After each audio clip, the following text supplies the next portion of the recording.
Hi, I'm Morten Solvik, Vice President of Mahler Foundation and host, producer, and writer of the Mahler Hour, where we bring you the personalities, places, and projects happening right now in the Mahler community around the world. Last month, my guests were kammersänger Thomas Hampson and musicologist and editor Renate Stark-Voigt, as we explored the wonderful world of Das Klamm- und Wunderhorn, the poetic origins of the poems, their cultural significance in Germany, their appeal to Mahler, the types of texts he set, and some of the challenges in performing them. Remember, you can see this show and all past Mahler Hours on our website and on our YouTube channel. Also, don't forget about sharing with us your Mahler moment. Whatever it was that moved you, we want to hear about it and share it. Send us your video in horizontal format no longer than 1 minute to social@mahlerfoundation.org. If selected, we will show your video at the end of an upcoming Mahler Hour. For this episode of the Mahler Hour, we turn to a pivotal year, indeed a pivotal month in the cultural history of Vienna and Mahler's deep involvement in these developments. I will be joined by the social and music historian Christian Glanz to take a closer look at the political and cultural changes that emerged from these fateful days in April 1897. Before we get to the details, let me remind everyone attending live to post any questions you might have to the comments section. We will get to these at the end of our show. Don't forget to include your name and country that you are writing from. Also, the Mahler Hour is brought to you by Mahler Foundation. So if you want to support our activities, please become a member. Just go to our website at mahlerfoundation.org for all of the details. Now to our topic. Over the course of one remarkable week in April 1897, Vienna experienced 4 events that would reshape the political and cultural life of that city. In those few days, one era passed while another emerged, bringing momentous changes that would be felt long into the 20th century. On the 3rd of April, 1897, the death of Johannes Brahms and the founding of the Secession. On the 8th of April, the election of Karl Lueger as mayor of Vienna and the appointment of Gustav Mahler to the court opera.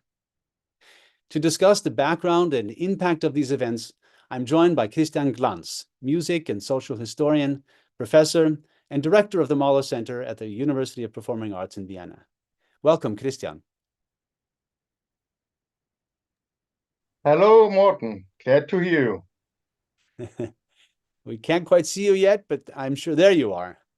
Nice to see you. Thanks for joining us today, Christian. When people talk about turn in the century of Vienna, they're usually referring to a period of about 20 to 30 years around 1900, up to the First World War. But symbolically, at least, we can find much of the essence of what's changing in these few days. But as we look at this and narrow the scope, tell us a little bit about Vienna in 1897. What was it like? What were the changes? What was happening in general before we focus on these 4 events? Yes, Vienna in 1897 was a total different city to the Vienna, for instance, when Mahler first had his Vienna experiences when he was a student in the 1870s.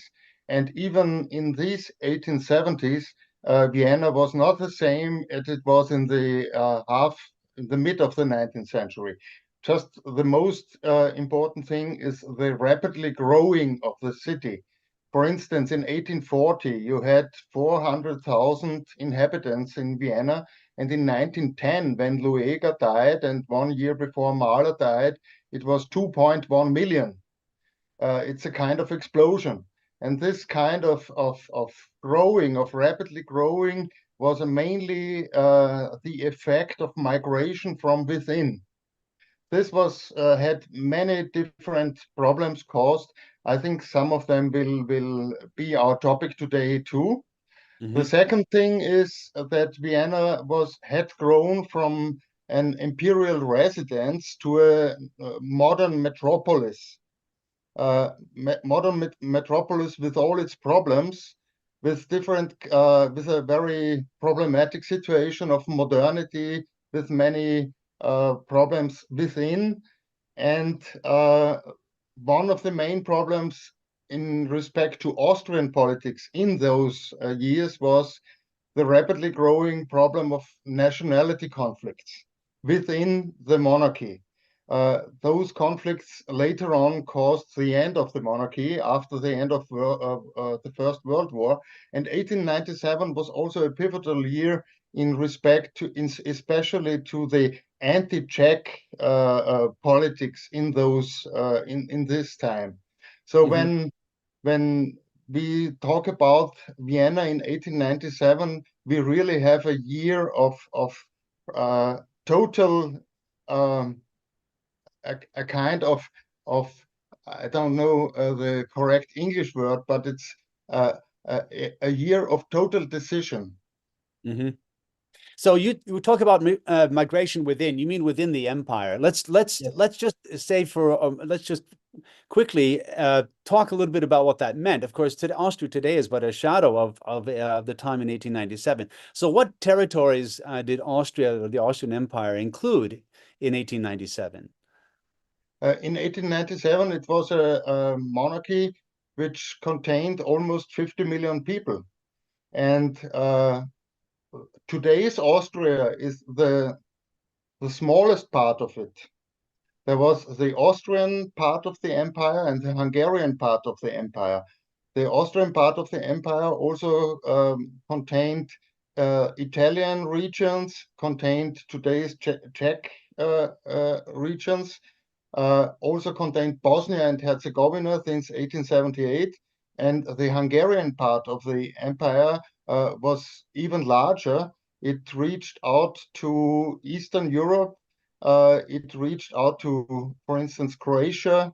So we had a very, very polycultural, multicultural situation. And in during the 19th century, the migration from within meant that people, especially from those regions, not German-speaking regions, most of all, were coming to Vienna and settled here.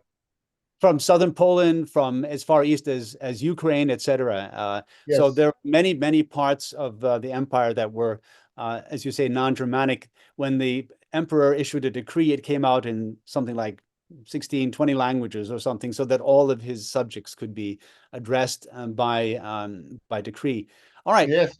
And so this is, excuse me, the two migration streams which were most important for Vienna politics were on the first side, the Jewish migration from within, and the Jewish migration in itself was also very multicultural, as I might say, between those who were addicted to German culture, like Mahler, for instance, was, and those who were strictly Orthodox, for instance, the Jews in the second Viennese district.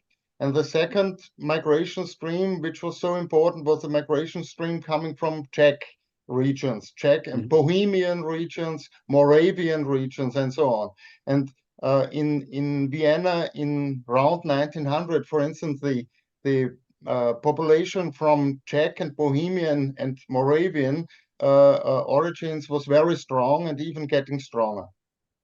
And of course, this had a lot to do with the attraction of the cultural capital and the political capital, but also the founding of industries and many different types of economic opportunities that drew them to the city. All right, I'd like to go through each of these events one by one, just to set the stage for understanding what they were and their overall significance. So let's talk a little bit about Brahms first. The death of Brahms on the 3rd of April, 1897 was, of course, highly symbolic. We think of Brahms as a representative of the continuity from Beethoven, you know, the very sort of famous continuity of German, so-called German music, and a bit of a stalwart when he's thrown into the political politics of late 19th century Vienna as a kind of antipode to Wagner. And of course, there was an aura about him as someone who was associated more with the sort of upper bourgeois, a more materialist view of life, and maybe perhaps an older way of looking at things that was less and less popular among the young people. We'll get to Mahler in particular, because of course Mahler had a relationship to Brahms and was very strongly impacted by this not always fair division between the Brahmsians and the Wagnerians. But it was Brahms's passing that happened in this month that really should be mentioned as a kind of dividing line as well. Then we get to the Secession. And here we have an example of the younger generation trying to break out from some of these older norms and a way of searching for inner truth, as it were. The famous painting by Klimt, the Nudus Veritas, for instance, the naked truth, holding up a mirror literally to Viennese society in what was often a scandalous way. What was their reputation as they started to become public figures in their own right? The Vienna secession, as you know, was not the first secession in the Middle European region. Right. The model for Vienna secession was the Munich secession, and there were also different other influences which were important for Vienna secession. And one important detail is very telling, in my opinion. The founding president, the honorable president of the founding of Vienna secession, was the very, very established and traditional painter Rudolf von Alt. So we should not forget that it indeed was a very, very decisive moment of modernity and modernism, and even from the beginning confronted with many scandals and critique. But on the other side, they also had their traditions to lean on. Yeah. This is Yeah. very, very important for the further history also of the secession itself. Yes, and of course, Klimt was a society painter in earlier times. He was quite well established. We have paintings by him in the art museum and in the theater as well. So he had established himself among a very particular class, and Yes. the land was actually for the secession building was given by the emperor, and they were actually quite successful in their exhibitions. I mean, Yes. you make a good point that it was sort of de rigueur to Yeah. perhaps to present themselves in this way. I want to focus One very important point is also the fact that it was a totally male thing on the one hand, and on the second hand, there also was a historic project in the last years which has cleared this up, that within the secession, there were many positions which we would not await for modernists, especially in respect to anti-Semitism. Yeah. This was even stronger in the 1920s and then culminated in the 1930s when the secession members, for instance, Karl Moll, Karl Moll, Yeah. the father in, Yeah. He's the father of Alma, not the real father, as you know, but the stepfather. Alma. Yes, Karl Moll was a glowing anti-Semite. Yeah. So modernism in Vienna secession did not mean modernism as a total concept. Yeah, I want to actually, the picture was just removed. I was about to point to the picture. Let's have the picture back because I want to point out two central figures in this group picture. One is Klimt, who's sitting on the throne there quite clearly. This is from the Vienna Secession exhibition of 1902, the so-called Beethoven exhibit, which featured Max Klinger's statue. And all around this, of course, were the works that that were in service of this piece, most famously today, Klimt's Beethoven frieze. Now, reclining to the far right there is Karl Moll, who by 1902 does become Mahler's father-in-law and the stepfather of Alma. Just to point out that these were all very sort of entangled personal relationships, and we'll get to Mahler in just a moment. Okay, then we move on to the third event, and that being the appointment of Karl Lueger as mayor of Vienna. Now, he had been elected 3 times before the emperor recognized him, correct, Christian? Yes. Karl Lueger was a very successful politician, also in modern terms of the because Karl Lueger was a very early and very successful populist politician. He started as a liberal politician in the 1870s, but soon he was a very critical voice within the Liberal Party. Then there were many critical voices within the Liberal Party, but Karl Lueger then he turned to the populist line in this respect that he found his basis. He found a new basis for politics within the lower structures of Viennese bourgeoisie. But in the same time, he managed to get a very important position with networking, also with the highest parts of Viennese bourgeoisie. So Karl Lueger was a very professional populist in this sense that he decided in each moment which kind of decision would be good for his actual political aims. One part of it was a very populist use of anti-Semitism. It was not only a racial anti-Semitism. He indeed was an anti-Semite in the sense of the word. But on the other hand, he managed, for instance, to get coalitions with members of the Jewish community which could have which were good for his own actual political aims.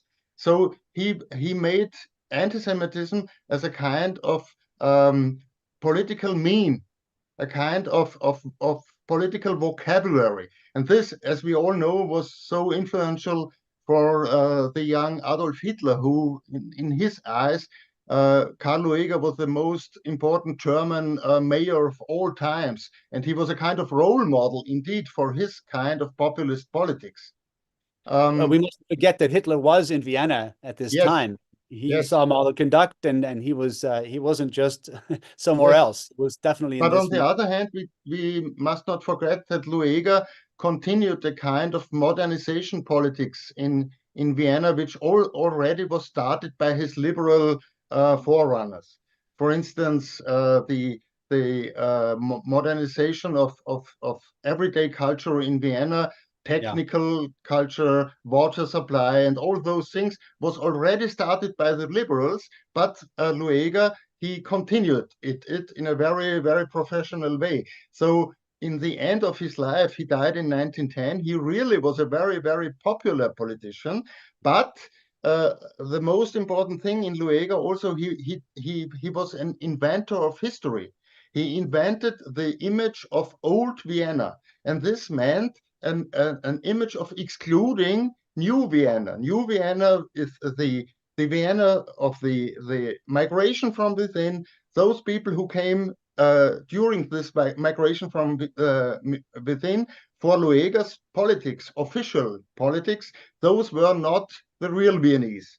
The real Right. Viennese was the Vienna of Schubert, the Vienna of Johann Strauss, and all those things. And this picture, this invented picture of old Vienna was so influential and very successful, And of unfortunately. course, and it was also a time of, in a sense, the birth of mass political parties, and Vienna was, in that sense, also an establishment of the Socialist Party, etc. There were many directions here, the German nationals, etc.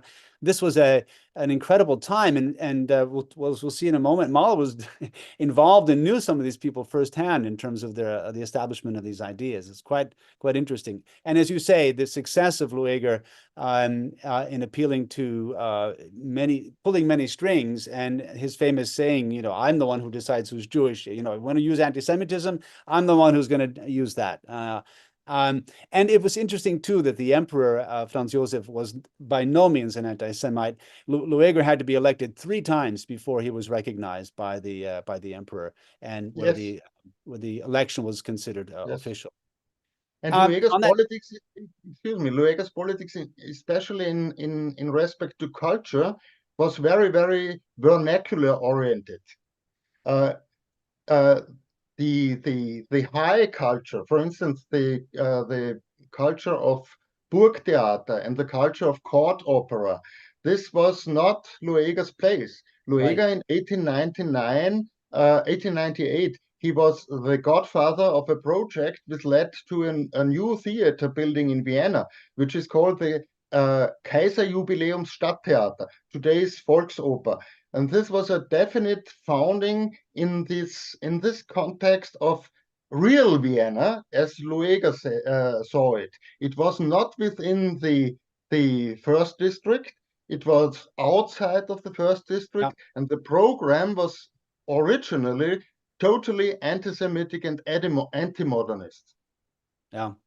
And and at the same time about to, as you say, not only populist politics, but popular access to high culture. So it had this very tricky mix of both.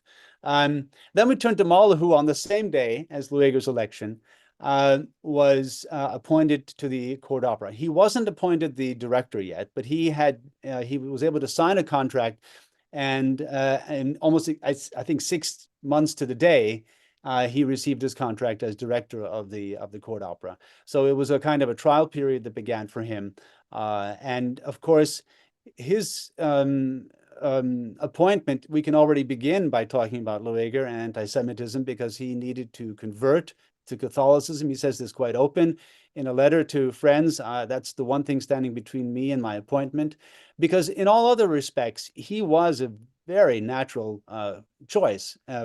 He was an up-and-coming conductor. He had appointments, especially in Hamburg, but also in Leipzig and in Budapest and other places. So he was clearly at the ripe old age of 37, someone who, or almost 37, whose future was very, very promising. So he converted he converted to Catholicism in Hamburg and was able to get this appointment, and revolutionized, of course, the opera, and revolutionized many aspects of this. We can talk about this in another show. I really want to focus on the social background to this, but he did have a considerable reputation coming into this, and he was a bit of a galvanizing and also a figure for some, and a figure of controversy for others.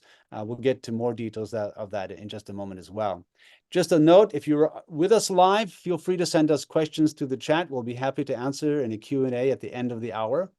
And so, Kirsten, we're going to take a closer look at each of these from the perspective of Mahler and their interrelationship of these moments with one another, because they're clearly intertwined in ways that show how central Mahler was to so much of what was happening at the time. He had just arrived in Vienna in the position of director, but he had, of course, had been there as a student. In 1875, he moved to Vienna to attend the conservatory. He also spent some time at the university. He became well acquainted with many of the leading lights of his generation, some of them, such as Victor Adler, who would become politicians. And when he returned in 1897, it must have been with a certain sense of triumph, because this was one of the most coveted positions in the world for a conductor. And he could also use this to present and reconstitute what he felt were the performances of Wagner that never really took place the way they ought to. Let's go back to the first event in relation to Mahler, Brahms. We know that Mahler visited Brahms in Bad Ischl in particular. There's a wonderful quote in one of his letters: "Von Zeit zu Zeit sehe ich den Alten gern." So from time to time, I really like to visit the old man, and referring to his visits in Bad Ischl. But of course, that's from Faust.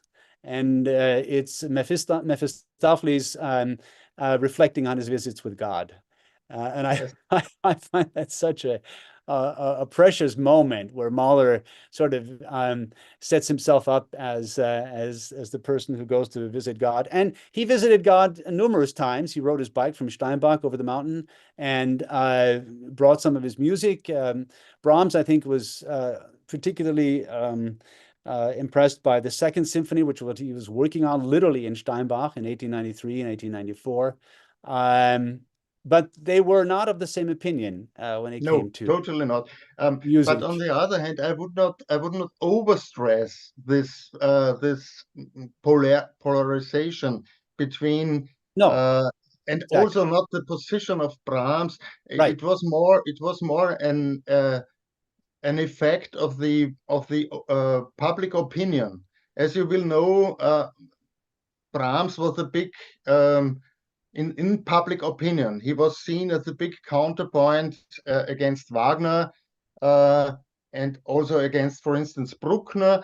But on the other hand, yeah, a closer look to the music itself and also to the circumstances itself does not bear this strict polarization. But it's That's not right. this is not the issue here.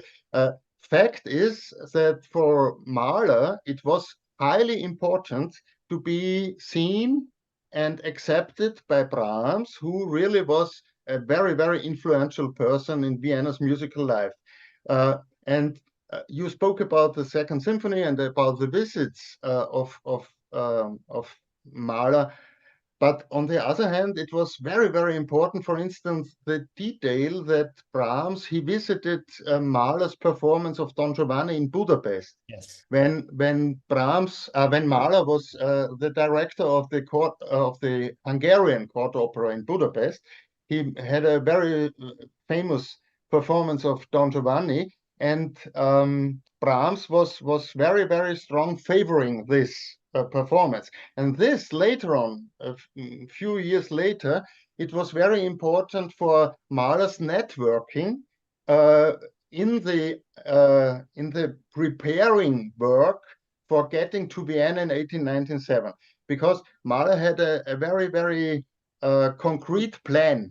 He was totally professionally networking this preparation to get this position in 1897, and Brahms had a kind of very important position within this network, Yeah. not as a person, but the fact being recognized and supported by Brahms was highly important.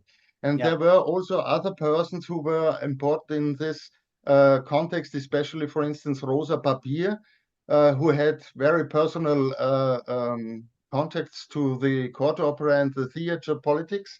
That's right. Um, and this was, for Mahler, I think, the most important thing in respect to Brahms. On the other side, we must not forget that one of Mahler's teachers, Robert Fuchs, he was a Brahms follower. And so we can also see that Brahms also has been a musical instance for Mahler, even he would not follow his kind of composing totally. On the other side, we have to see that Mahler, especially in his first presence in Vienna during the 1870s, he was a dedicated follower of Bruckner. Yep. He arranged Bruckner's Third Symphony for piano, as you know, and he also visited the lectures given by Bruckner. So for Mahler, Brahms and Bruckner were very important in their own position. Yeah. There are a couple of things that come out of that I think are very important. One is, of course, you're right. To this polarized view is not really a realistic assessment of how people understood them or went about interacting with them, especially someone of Mahler's stature and capacity. And it's also very interesting to see how well positioned Mahler was and how good he was at contacting the right people in the right way. I mean, we have this notion of in musical geniuses, especially having their heads in the clouds and not really being capable of a practical engagement with reality. You can't run the court opera if you're not capable of a practical engagement with reality. And he showed this in the way he marshaled his support in getting the job in the first place. So I think it's a good example, and it's certainly one, as you rightly point out, key to Mahler advancing his position. He wasn't going to really get a lot of help from Bruckner to get well, Bruckner had passed away, but it wasn't that crowd that was going to help him get the job so much at the opera. And he knew this, but it wasn't simply that. I mean, there was some sincerity in there, I think, too. And there's late recognition of Brahms. Long after Brahms passes, Mahler's playing some chamber music with Arnold Rosé, his brother-in-law, and he writes, I don't know how I could have dismissed Brahms so much as a younger person, but I see so much in it now. So Yes, he yes, did have a change of heart as well later in yes. his life. I even Okay. would say that then in Mahler's composing, for instance, in the technique of steadily variation, you Yeah. also can find traces of Brahms composing. Yeah. Yeah. Absolutely. And then we're going to turn to the Secession, and in particular, the 1902 exhibit that we just had a look at the people behind that exhibit and the Secession. And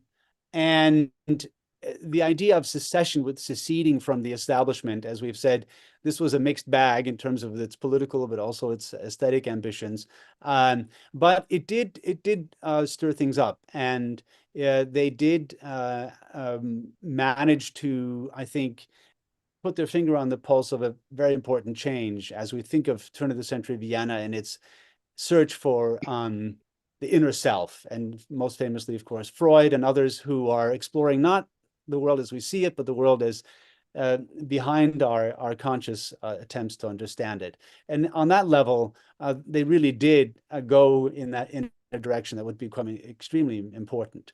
Interestingly Yes. enough, they also turned to Mahler for the Beethoven exhibit. Now, Mahler had made a name for himself as a conductor, of course, and the exhibit was dedicated to a statue by Max Klinger of Beethoven on a throne.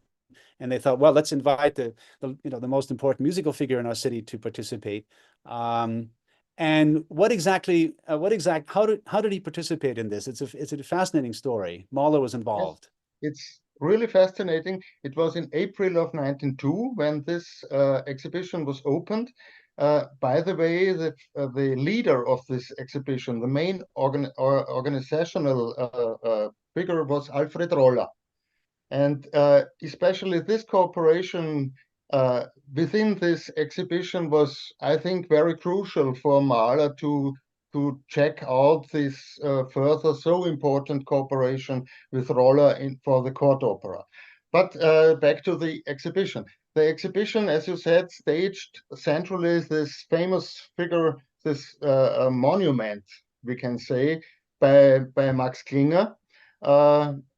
And it was in the other rooms of the Secession building, there were many other artistic readings of Beethoven as a person and of his music.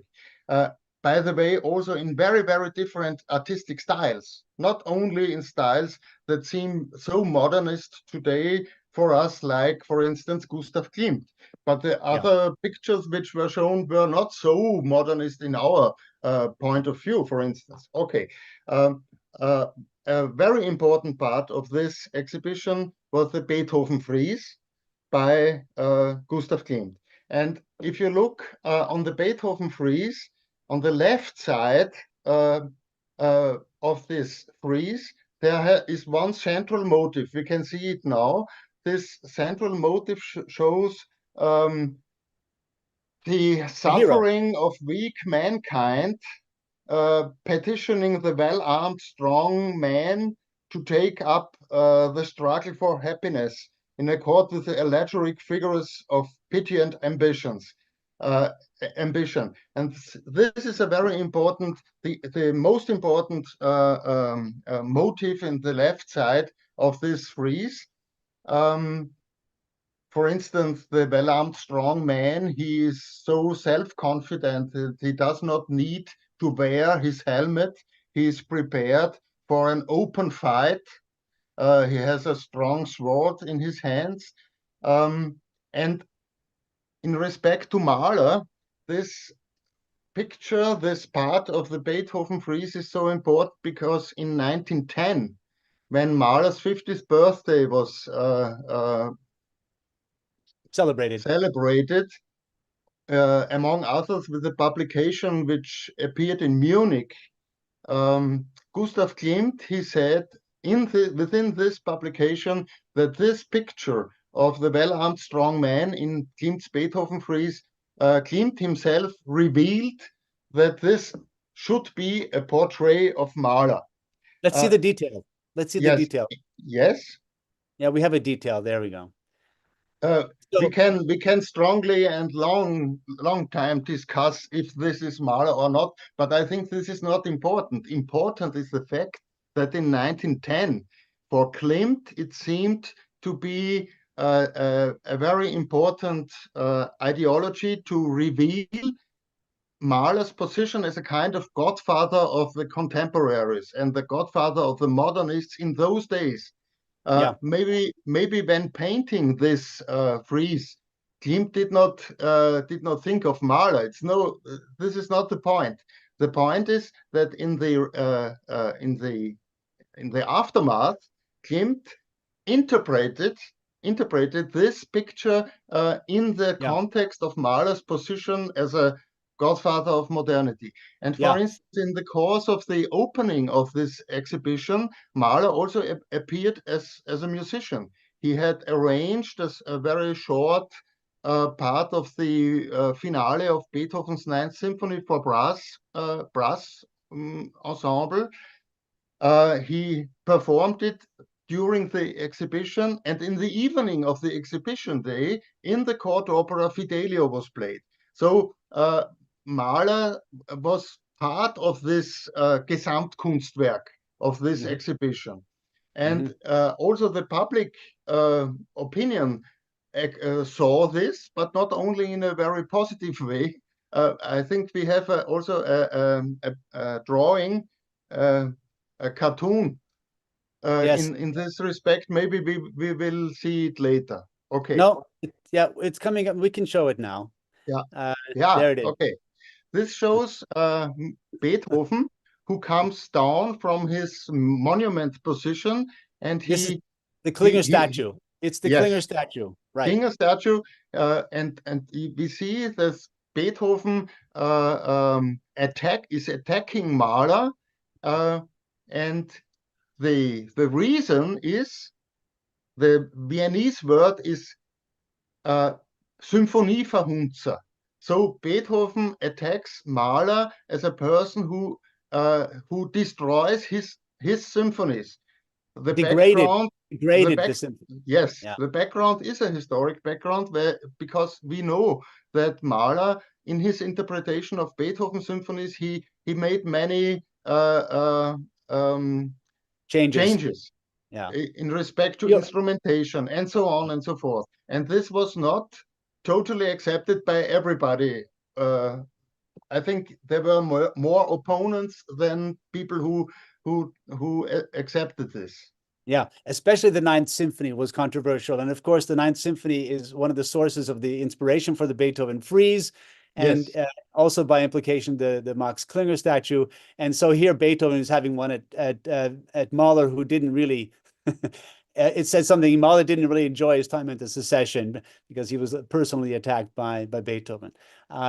It's a commentary on others' perspective on what Mahler had achieved and maybe what the Secession was up to, but it's a wonderful social commentary as well on the importance of musical performance and in a sense, the reification of Beethoven. How dare you touch Beethoven? And Mahler wrote a long letter to the public about why he did so, and said that, the proportions of the orchestra had changed, the proportions of the hall had changed, the instruments had changed.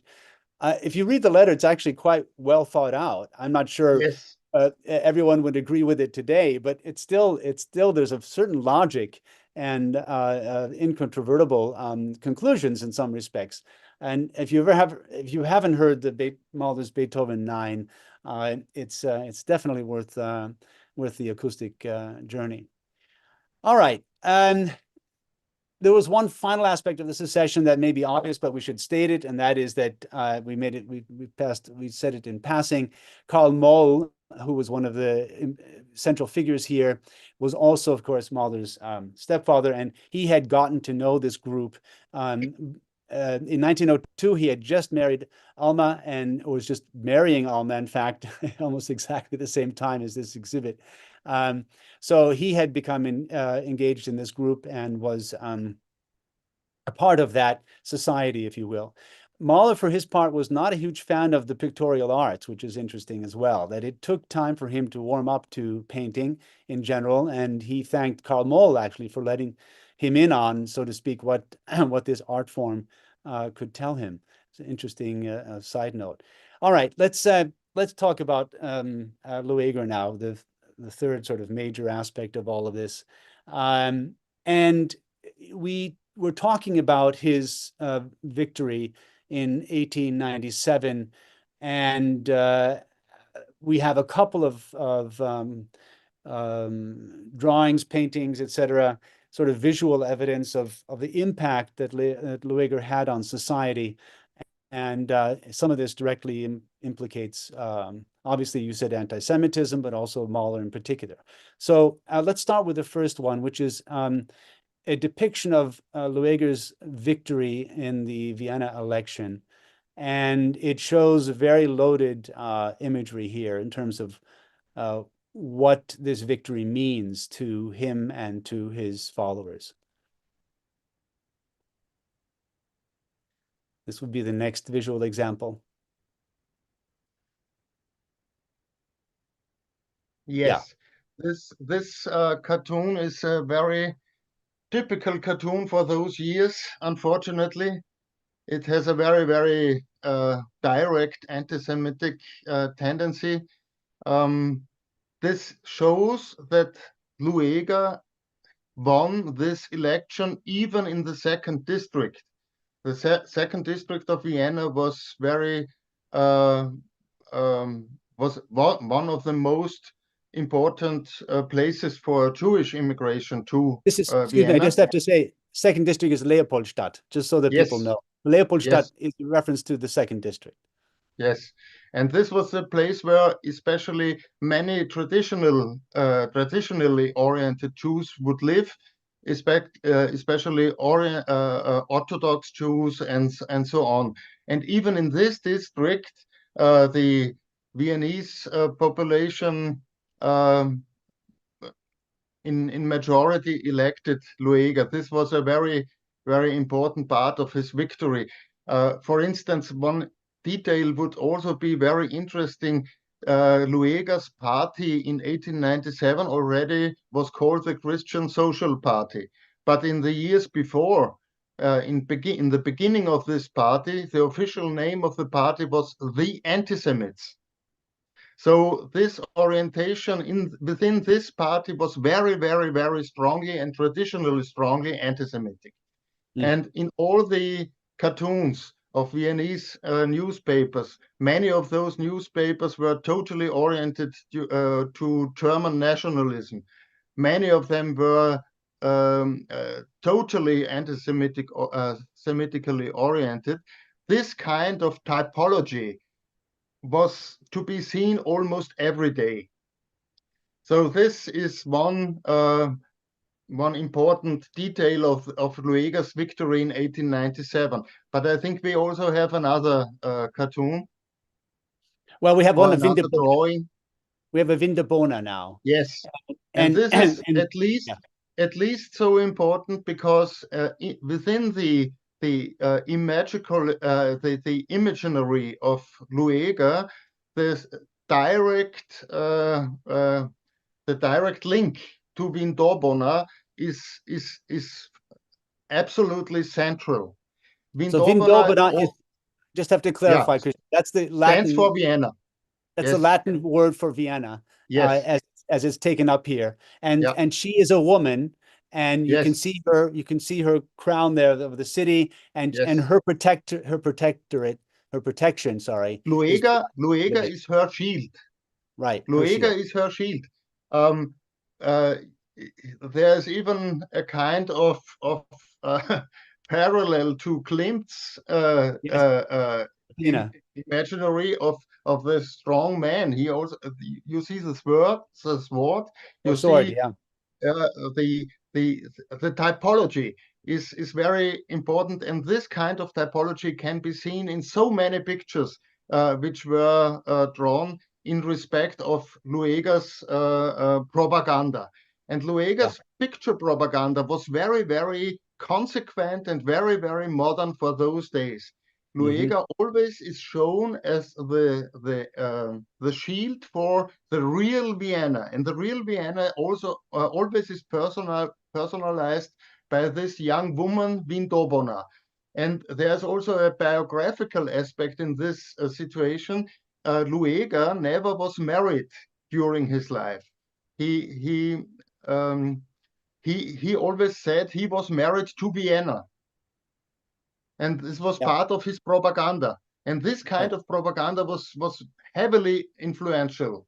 And there Yeah. are so many pictures showing this kind of partnership between Lueger and the symbol for Vienna, Vindobona. So, and then our next visual example is how this then actually tips over into a kind of religious Yes, iconography, which is yes, just profoundly disturbing in some ways to me. yes, Uh, Here we have Lueger on the right, and the holy figures in the center. And as you told me the other day, um, those might be his parents on the other side yes. of This the. is a triptych. This is the triptych in the central altar in the church of the geriatric almshouse in the urban district of Linz. Still can be seen today. And the whole church in this almshouse, geriatric almshouse, is dedicated to the popular Catholic saint Carlo Borromeo from the counter-revolution. A saint which is very, very popular among Catholics, and especially in respect to counter-revolution. Also in Italy, he is very popular. And It's here also you the can see, He's also the dedicatee of the Charles Church, where yes, Mahler married Alma. yes, and he's also the main church in the central cemetery in Vienna is also dedicated to this saint. And here you can see on the right, you can see the mayor. He's dressed in the style of the late Middle Ages. He's wearing a distinguished ermine cape, and he's also in the pose of a founder. Uh, it's Yeah, totally the iconographic type of the founding images you can see, for instance, in the Italian Renaissance. And yeah. behind Lueger on his knees, looking to the Mother of Christ in the center of the triptych. And below, in the center of the triptych, is this Saint Carlo Borromeo. You have a direct line of looks Yeah. from Visual. the mayor to the Mother of Christ. And behind the mayor, you can see again Vindobona in a red. Uh, uh, um, Cape. she's wearing a red cape, and this is the representation of justice, justice for the common man. And the common man is represented with three people here. One is on the right of the mayor, in the right part of the triptych, and two persons are on the left side of the triptych. And there are different speculations who should these people be. There's one speculation you already have mentioned, the parents of Lueger. The other speculation is the parents of the painter. The painter was Hans Zatzka, and this painter, he had he was the favorite painter of Lueger for this kind of propaganda pictures. And the Hmm. most important thing is, here we have crossed the border from politics towards a kind of religion. Right. The mayor Right. the mayor is A not only backward the step. mayor, but he is a kind of religious instance. And Right. this was also very, very successful, unfortunately, especially in the lower parts of the Viennese bourgeoisie. Yeah, and a backward-looking longing for something that had, in a sense, never been. Of course, Yes. we'll go to we're going to be running out of time if we don't go to the Yeah. next picture. This is all so fascinating. Ah, So tell us what this is from. this is from an orchestral part.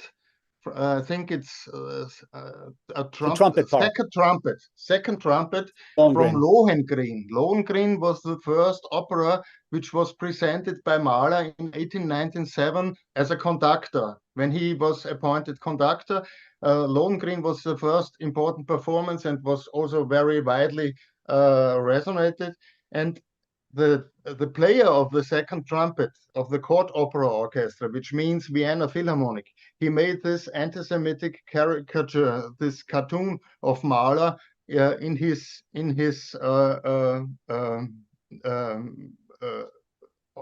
part. Part, yeah. This comes from the archive of Vienna Opera. Let's go to the next one, because I wanted also to show that the anti-feelings were not only anti-Semitic, the anti-internal immigration, as you said, the groups from outside of the center, outside of Vienna who coming, a large group was also from the Czech lands, the Bohemian.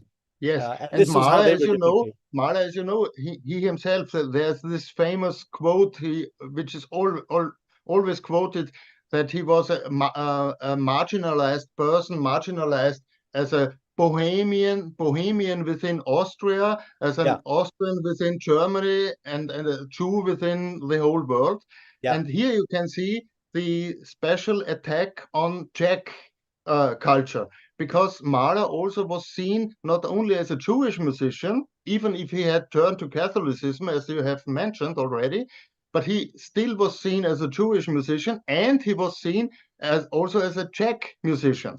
So right. this cartoon shows the danger in the way that is seen here, the danger that Mahler would replace all Viennese musicians through Czech musicians.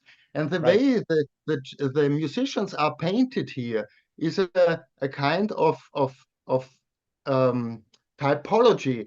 You can see this kind of typology in all cartoons which are anti-Czech cartoons in Vienna around 1900. So if you look at the persons here, those are not really human beings. They are a Yeah. kind of mixture of Yeah, primitive, human and primitives. animal. Yes, and this shows that the attacks on Czechs was at least so strong as the attacks on Jews. Yeah. And this may have been, we were talking about this a few days ago, this may have been around the time of the premiere of Smetana's Dalibor, which Mahler was a great supporter of. And of course, you know, if he continues like this is what our orchestra is going to look like. He's going to have only Czechs in the orchestra, which of course, you know, this is just sensationalism Yeah, and fear mongering. And finally, in our last few minutes here, we have to state the obvious, and that is that this anti-Semitic sentiment and this attack on culture, in particular in Mahler's world, was certainly one of the factors that drove Mahler away. I mean, we've talked; it's often mentioned. There were a number of factors, but it was certainly getting very, very difficult for Mahler to take his stand and to persist in this climate of antagonism against his very person. It's not just, as we saw in this last example, it wasn't just a general feeling. It was one very much directed at Mahler in particular. And of course, famously, yes, he left. So there was yes, a very unfortunate connection there as well when it comes to this development. And of course, we don't have a lot of time for what follows, but we do have a few observations I think that are worth pointing out.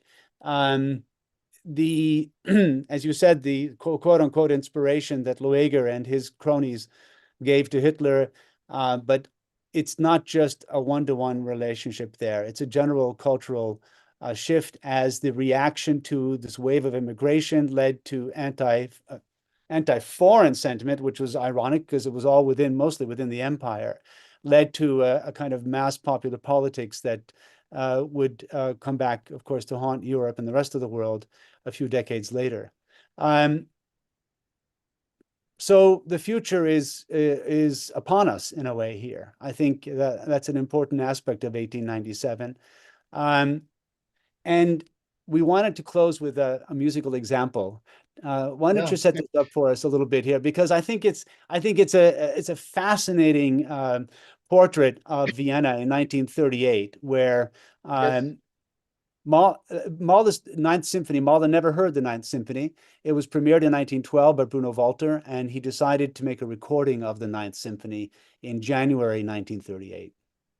Yes, and this January 1938, 16th of January 1938, as you will know, is a very catastrophic datum because 1.5 months later, Austria ceased to exist and grew part of the National Socialist German Empire. But in this moment, when this record was made, more than 40% of Vienna Philharmonic already were Nazis. And the stunning effect of this recording is that especially in the second and the third movement of the Ninth Symphony, you can hear the orchestra playing, especially parts of the orchestra, playing against the conducting of Walter. And which is totally stunning is that this brutality and the transcending of the borders of the beautiful, which is composed here in the second and in the third movement in special, this is realized in this way, like it was not realized before under the conducting of Bruno Walter. As you know, Bruno Walter was not the person who did strongly promote the shocks and the problems in the symphonies of Mahler. But in this moment, he had no choice because he had the orchestra had taken over. And in the interpretation of the second and the third movement, you can see this was what Adorno later on calls the lucidity of the rancor. In German, the Hellsicht der Ranküne, which means that the opponents of Mahler, people who didn't like him, who hated him, hated his music, in some moments of the work, they seemed to understood it better than many of his friends who did not want to accept these shocks and this transcending of the beautiful. So this ironically, is a tragic moment. So ironically, they're fulfilling Mahler's intentions better than they could have guessed in their wildest imagination. Let's just listen to it for a minute and a half, 2 minutes. Yeah. This is from the second movement, end of the second.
you could almost feel the, as you say, the rancor, the bitterness in this playing, which of course brings the ugly underbelly of the piece to such an incredible effect in ways that I don't think are counter to Mahler, but of course for all the wrong reasons in this case. Yes, It's an and my incredible. personal interpretation of this aspect in the symphony, and not only in this symphony, for instance, also in the scherzo of the Seventh Symphony, is that during the later symphonies, the vernacular moments are more and more brutalized. They more and more leave the path of beauty, and they get into irony, into sarcasm, and even into brutality. And in my personal opinion, this is Mahler's way of reacting to his experiences in Lueger's Vienna.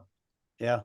Yeah, yeah, it's an incredible moment. And I know when it was re-released, this was the RCA 78 that we're looking at here. When it was re-released a number of years later, it was not to Bruno Volter's liking, but it is a very special recording in many ways. 2 months later, of course, we said was the Anschluss, and you can almost kind of hear it.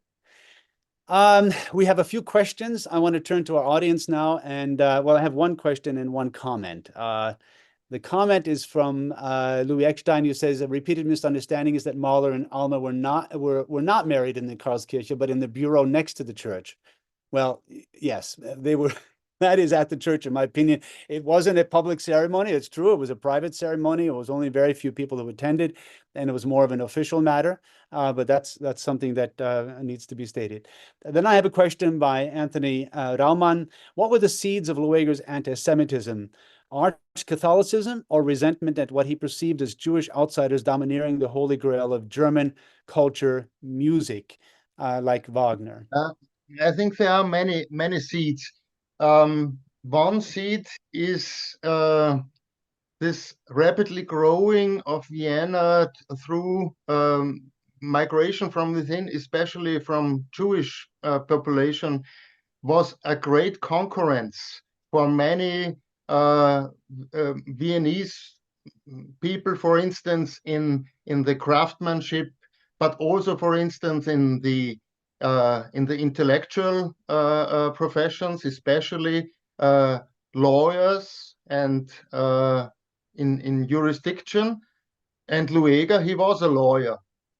So this experience of concurrence was very strong, a strong motive for many Viennese to turn towards anti-Semitic ideologies in those days. And one important seed also was the experience that Lueger made as a relatively young politician, that this anti-Semitic vocabulary was so successful in public appearances.